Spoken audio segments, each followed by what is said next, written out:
The Norwegian Sea in Beaufort 8 conditions is not a combat environment. It is an endurance environment with weapons attached. Wave height, 3.1 to 4.4 meters, measured by the ship's own motion reference unit, which had been logging a 22-degree roll cycle for the past 6 hours.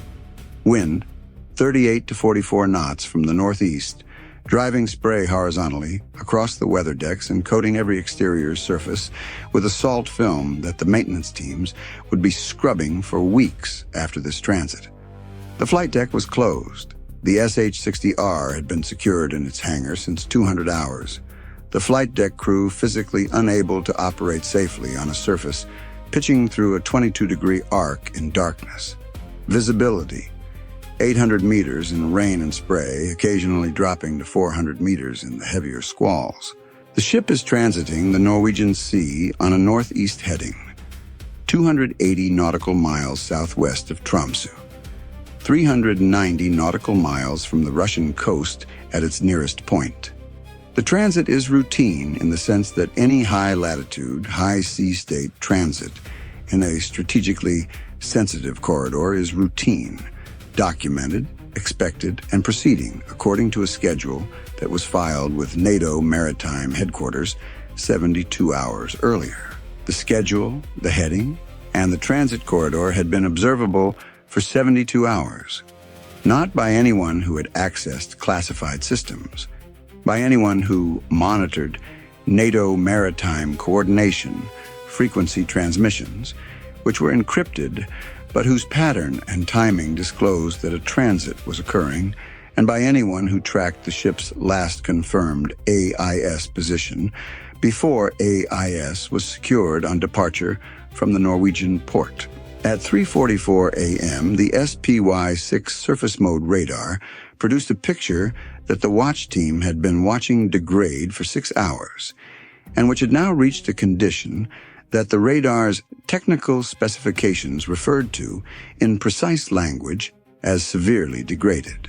The sea clutter return in Beaufort 8 conditions at the SPY-6's operating frequency was not a background noise problem. It was a coverage problem. Wave heights of 3 to 4 meters produced radar returns from breaking crests that the clutter filter processed in its standard sea state compensation mode. The filter was calibrated for Beaufort 5 sustained conditions with Beaufort 6 occasional spikes. Beaufort 8 sustained, as the Norwegian Sea was currently producing, overwhelmed the compensation model.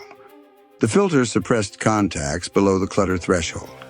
In these conditions, the clutter threshold was high enough that a contact with a radar cross-section below 0.15 square meters, such as a Shahed 136 fixed-wing platform at sea-skimming altitude below 10 meters, would appear in the radar picture for 1 to 2 sweeps out of every 6 and disappear for 4 to 5. At 3:44 a.m., the SPY-6 was detecting approximately 40% of contacts that would have been visible under Beaufort 4 conditions. Every contact that appeared and vanished was being classified either as a probable real contact with amber track quality or as sea clutter with no track file. The watch team had been monitoring the degraded picture for 6 hours and had developed an operational rhythm for it. Log the amber tracks, watch for persistence across 3 or more sweeps, classify persistent contacts as probable threats. At 3:44 a.m., 19 contacts had achieved 3 sweep persistence in the past 90 seconds, all bearing 045 to 065, all range 31 to 38 kilometers, all at or below 12 meters altitude, as assessed by the radar's elevation resolution at this range, all moving at 185 to 200 kilometers per hour. 19 confirmed contacts. The TAO had been on the bridge for 3 hours monitoring the degraded radar picture. He read the 19 tracks and understood 2 things immediately. First, 19 contacts was probably not the actual count. In 40% detection conditions, 19 visible contacts statistically represented a true population of approximately 47 contacts. The fire control system's contact population estimate, based on the same statistical model, displayed 44 contacts plus or minus 9. Second, sea skimming at 12 meters altitude in a 3 to 4 meters sea state was a guidance feat that required either extremely precise terrain-following altimetry or a GPS-referenced barometric hold. Either way, the contact profiles were not consistent with weather-related aircraft behavior. They were consistent with one-way attack UAVs specifically configured for sea skimming approach in high sea states. The adversary had prepared these platforms for exactly this weather. The Beaufort 8 conditions were not an obstacle to the adversary's operation. They were part of it.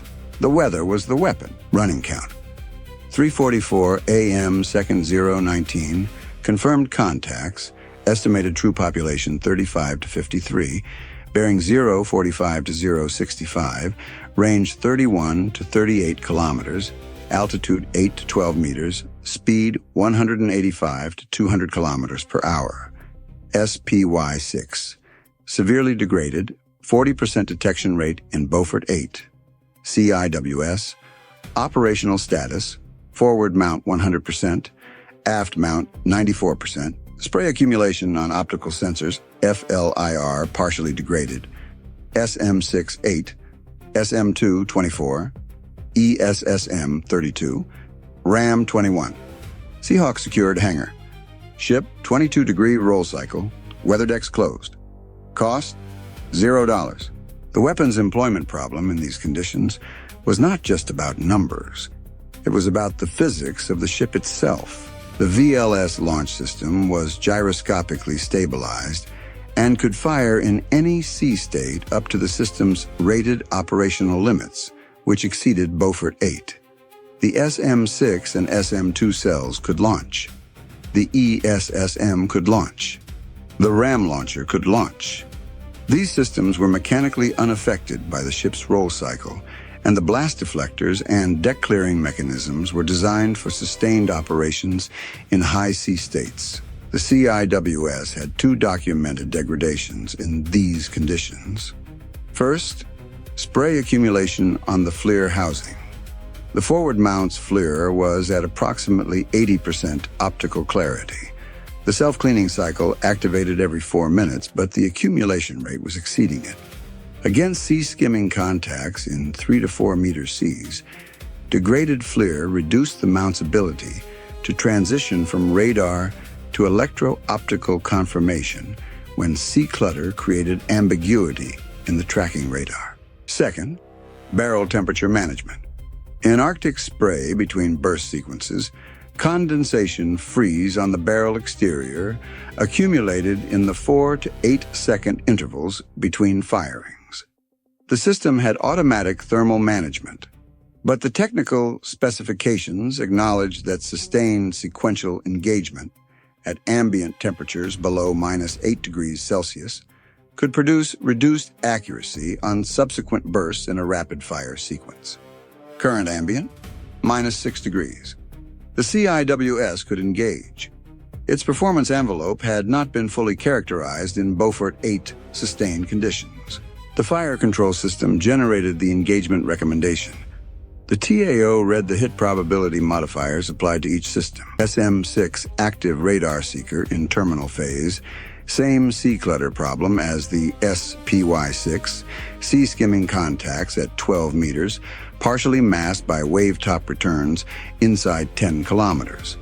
Modifier -14 points, 82% to 68%. SM2 terminal seeker, same altitude, same frequency range, same clutter geometry. Modifier -11 points, 78% to 67%. ESSM semi-active seeker. The illuminator was on a ship rolling 22 degrees. For 2 to 3 seconds of every 22-second cycle, the illuminator pointed at sky or water rather than at the target. ESSM could not receive guidance during those windows. Modifier -18 points, 85% to 67%. Every system degraded by the same weather hiding the contacts. The weather was working both sides simultaneously and working more efficiently for the inbound platforms than for the defense. Running count, 3:46 a.m., second 122, 22 confirmed contacts, pop. Estimate, 40 to 55. Contacts closing, range 28 to 35 kilometers. SM6 hit probability, 68%, Beaufort 8 modifier. SM2 hit probability, 67%. ESSM hit probability, 67%. CIWS, forward 80%. FLIR, aft 94%. Ship roll, 22 degrees cycle. SM6 8. SM2 24. ESSM 32. RAM 21. Cost $0. Time to SM6 range 4 minutes. The TAO made one structural decision before authorizing weapons employment. Activate the active decoy suite. Full spectrum, continuous. I want any platform with acoustic or radar homing confused before it enters CIWS range. The AN/SLQ-32 electronic warfare system and the AN/SLQ-25 Nixie acoustic decoy suite activated together. In calm conditions, these systems provided useful false targets for radar and acoustic homing seekers. In Beaufort 8 conditions, the radar frequency jamming from the SLQ-32 added another layer of electromagnetic noise to an already cluttered environment. It would degrade the inbound platform's terminal optical and radar seekers to some degree, though GPS-guided platforms with no active radar seeker would be unaffected during their cruise phase. The Nixie's acoustic signature would be of limited value against platforms not using acoustic terminal homing. But every marginal degradation of the adversary's terminal seeker performance was a marginal increase in CIWS and ESSM effectiveness. Marginal.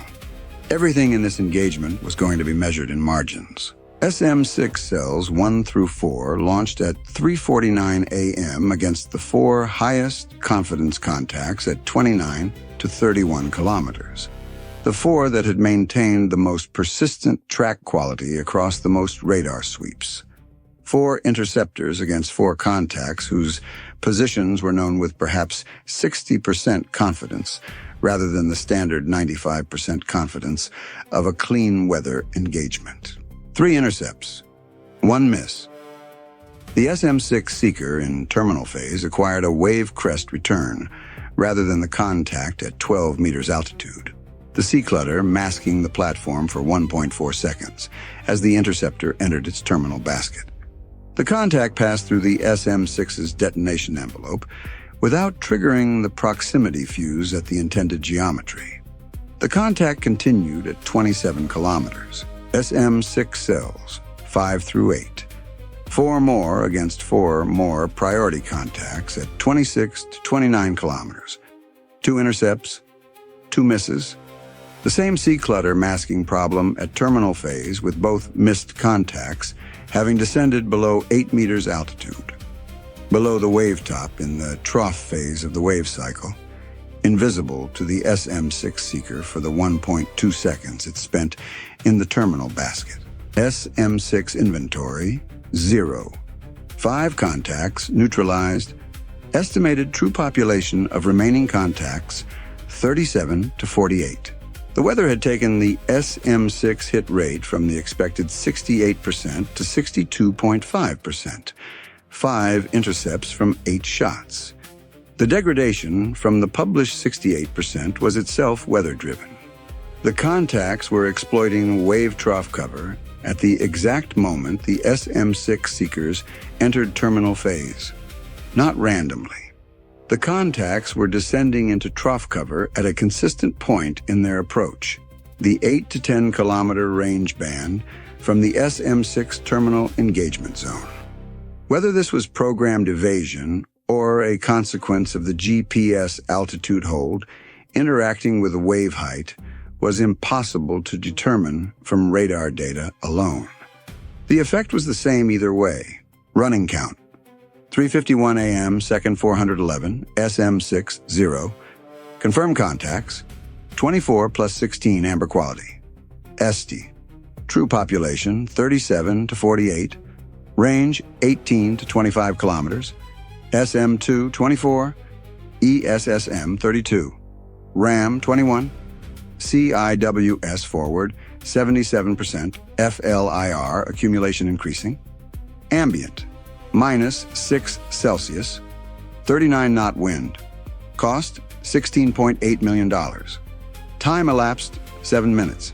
The SM2 engagement opened at 3:52 a.m. against the confirmed contacts, now at 20 to 24 kilometers. The fire control system was working with degraded track files on every contact. The 40% detection rate meant that a contact appearing at 22 kilometers on one sweep would not appear on the next sweep. Reappear at 21.3 kilometers on the third, vanish again on the fourth. The track extrapolation algorithm was computing position predictions between detection events, and the prediction uncertainty grew with each missed detection. Against a contact known with 55% positional confidence rather than 95%, the SM2 mid-course basket was placed at the most probable position. But the terminal seeker had a larger search area and more opportunity for false acquisition on wave crests. SM2 terminal seeker on a wave crest instead of the contact. Miss. Contact in a wave trough at acquisition. Miss. SM2 cells 1 through 8 against 8. Contacts at 19 to 22 kilometers. 4 intercepts, 4 misses. Hit rate 50% versus the expected 67%.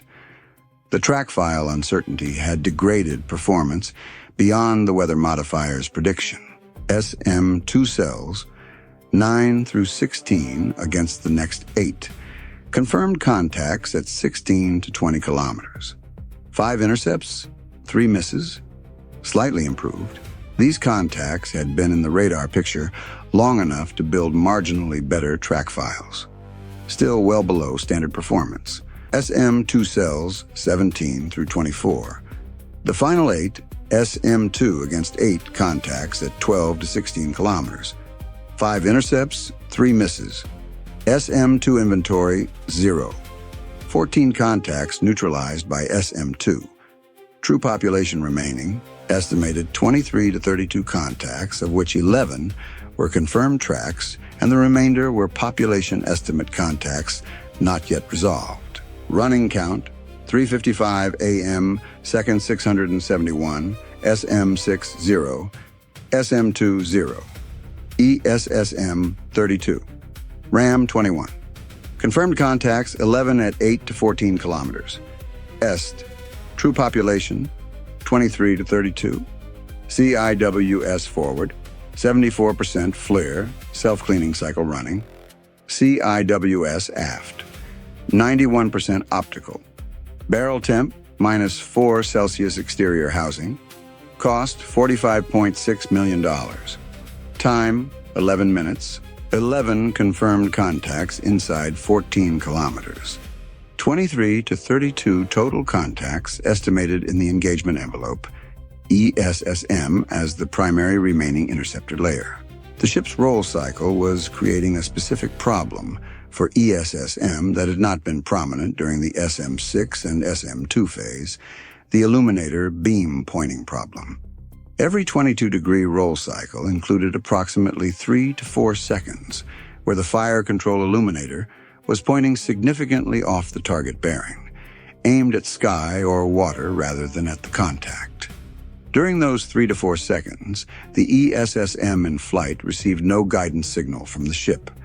The missile's onboard inertial guidance maintained its track during the signal loss window, but the positional uncertainty accumulated over 3 to 4 seconds of inertial-only flight was sufficient to expand the terminal basket by 15 to 25 meters.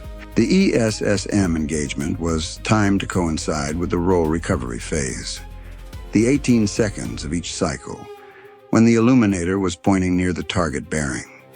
This roll synchronization reduced the signal loss windows but did not eliminate them because the wave action was not perfectly regular, and the 22-degree roll period varied between 20 and 25 seconds as different sea trains interacted. ESSM cells 1 through 12 against 12 contacts at 8 to 13 kilometers. Roll phase timed. 7 intercepts, 5 misses.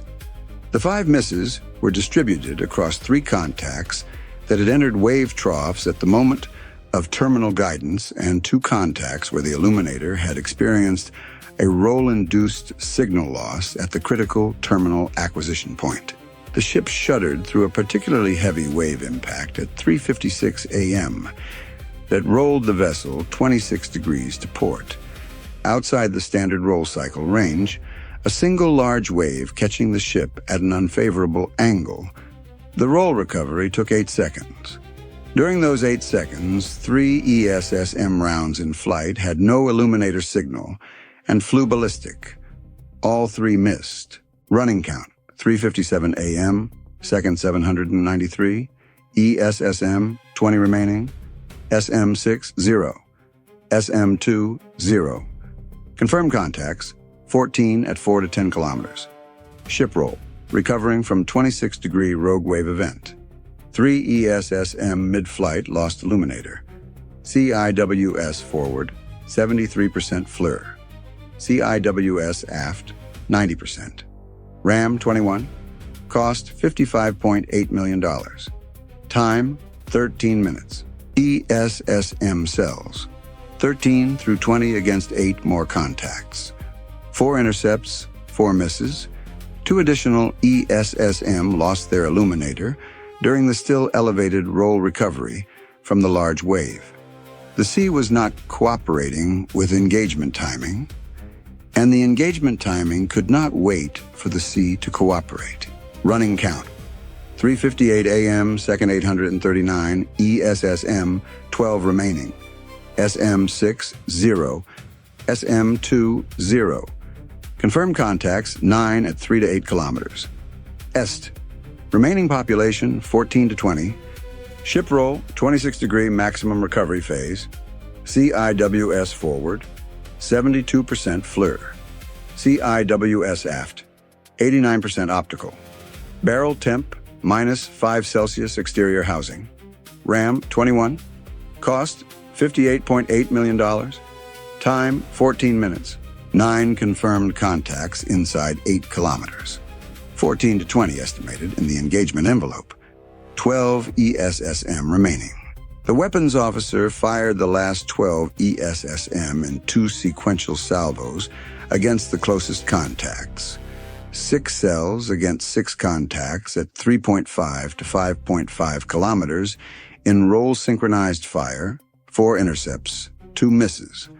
6 cells against the remaining 6 closest contacts at 4 to 7 kilometers, 3 intercepts, 3 misses. ESSM inventory 0. 7 intercepts from 12 rounds. The roll cycle and the illuminator problem had held ESSM to 44% effectiveness across the engagement, far below the 67% modified estimate and nearly half the standard 85% specification. 6 contacts confirmed inside 5 kilometers. Population estimate 8 to 12 contacts in the final ring. RAM cells 1 through 12 against the confirmed contacts at 2.8 to 4.9 kilometers. RAM used a passive infrared seeker in its terminal phase.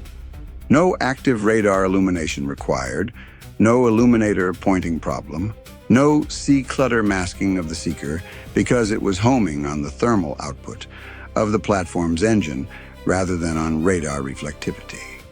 The RAM seeker did not care that the wave tops were large. The engine was hot. The seeker tracked heat, 8 intercepts from 12 RAM rounds. 4 misses, 2 contacts had the lowest thermal signatures in the contact population. Likely battery electric propulsion rather than piston engine, producing insufficient heat for reliable RAM acquisition at under 3 kilometers range. 2 additional ram misses from contacts maneuvering in terminal phase. 8 contacts remaining inside 3 kilometers. Ram cells 13 through 21. 8 more ram against 8 contacts at 1.4 to 2.8 kilometers. 6 intercepts. 2 misses, the same 2 thermal signature deficient contacts that had defeated the earlier ram rounds, now at 1,100 and 1,350 meters. Running count, 4:01 a.m., second 1,039, 2 contacts. SM6, 0. SM2, 0. ESSM, 0. RAM, 0. Range, 1,100 meters and 1,350 meters. CIWS forward, 71% FLIR. CIWS aft, 87% optical. Barrel temp, -6 Celsius.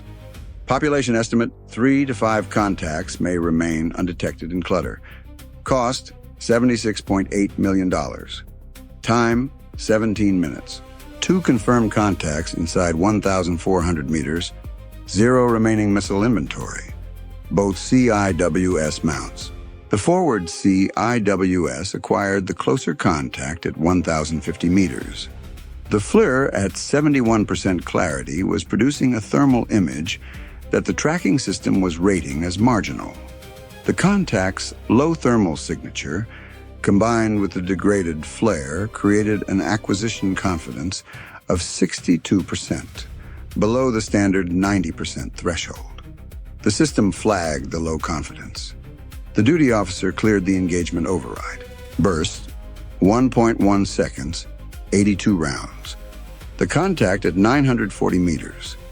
A wave crest between the CIWS and the contact at the moment of burst. The 20-millimeter rounds impacted water at the top of the wave rather than the contact in the trough behind it. 11 rounds of the burst cleared the crest.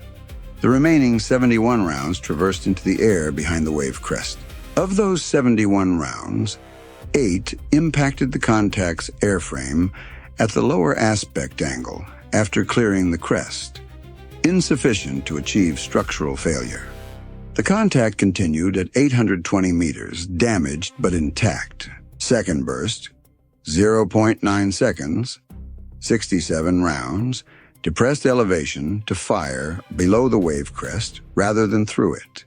53 rounds impacted the contact's hull and wing structure at 680 meters.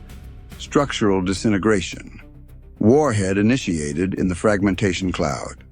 At 680 meters from the ship's hull, the overpressure wave arrived 2.1 seconds later as a sharp physical impact felt throughout every compartment.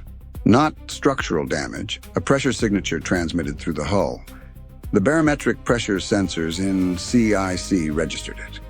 The crew on watch felt it through the deck. The aft CIWS had acquired the second contact at 1,320 meters, while the forward mount was engaging the first.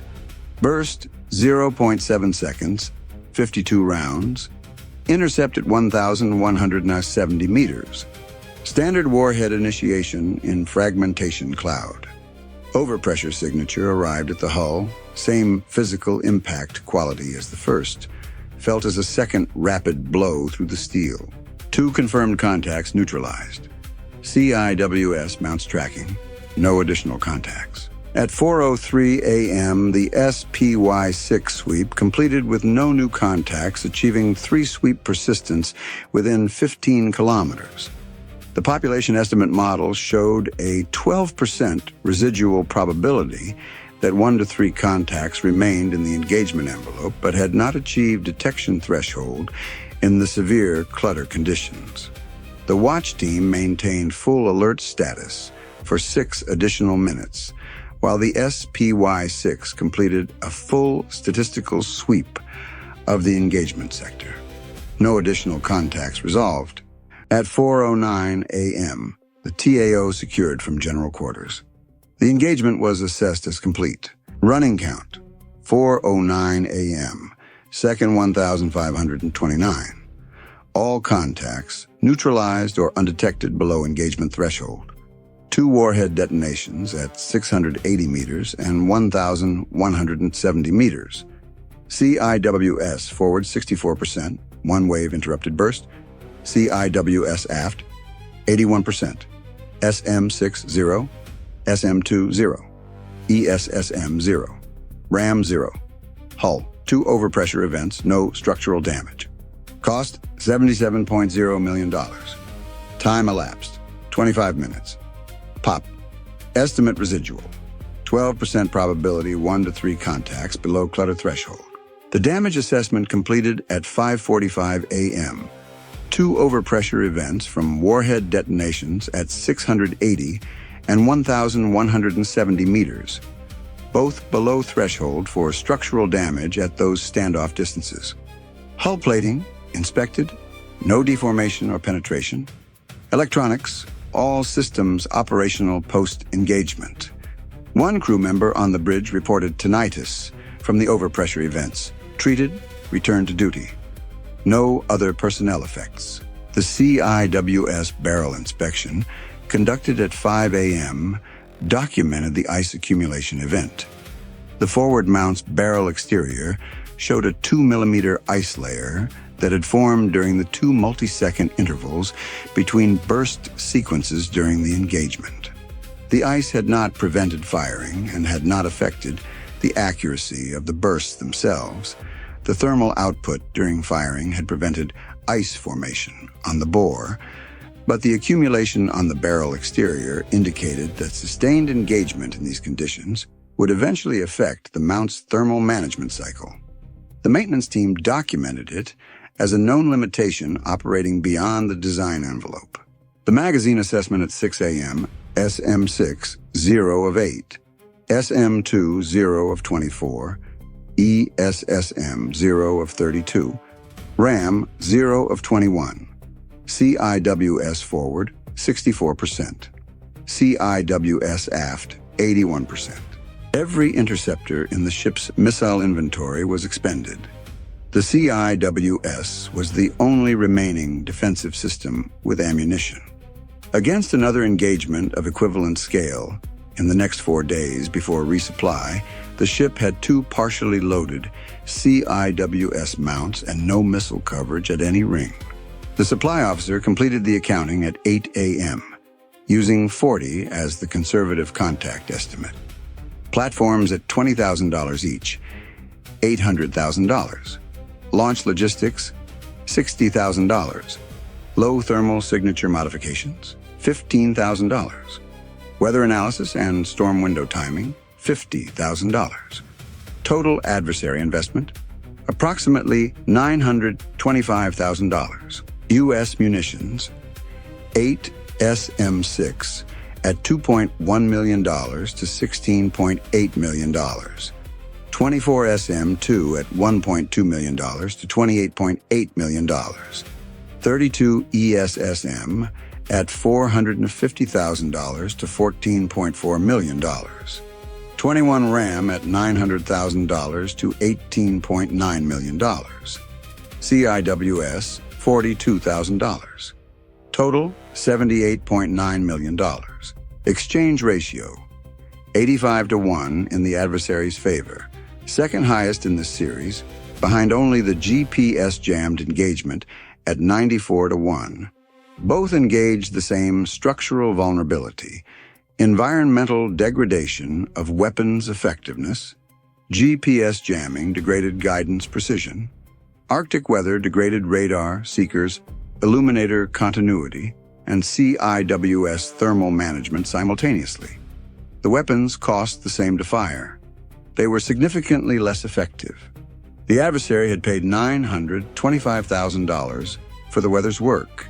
The TAO's after-action documentation contained one observation the supply officer's numbers could not capture. The 40% detection rate meant the ship had engaged a fight it could not fully see. If the true population had been 60 rather than 40, the engagement had ended with 6 to 16 contacts below radar threshold in the water somewhere between the ship and the Norwegian coast, status unknown. Absence of detected contacts in 40% detection conditions was a different statement than it would be in clear air, calm sea conditions. Emergency resupply transmitted at 7:14 a.m. Full VLS reload, RAM replenishment, CIWS ammunition. ETA from the nearest logistics vessel, 5 days, weather dependent. Weather dependent. The same storm degrading the engagement was delaying the resupply. 0 interceptors, partial CIWS, Beaufort 6 or above for at least 48 more hours. The adversary had chosen this window deliberately, timed to the center of a weather system that would delay resupply. The $50,000 in weather analysis was not overhead. It was a strategic investment in maximizing the follow-on defensive gap. Beaufort 8, -6 degrees, 5 days to resupply. 0 missiles. The Norwegian Sea in these conditions was not a combat environment. The adversary had used $925,000 to make it one.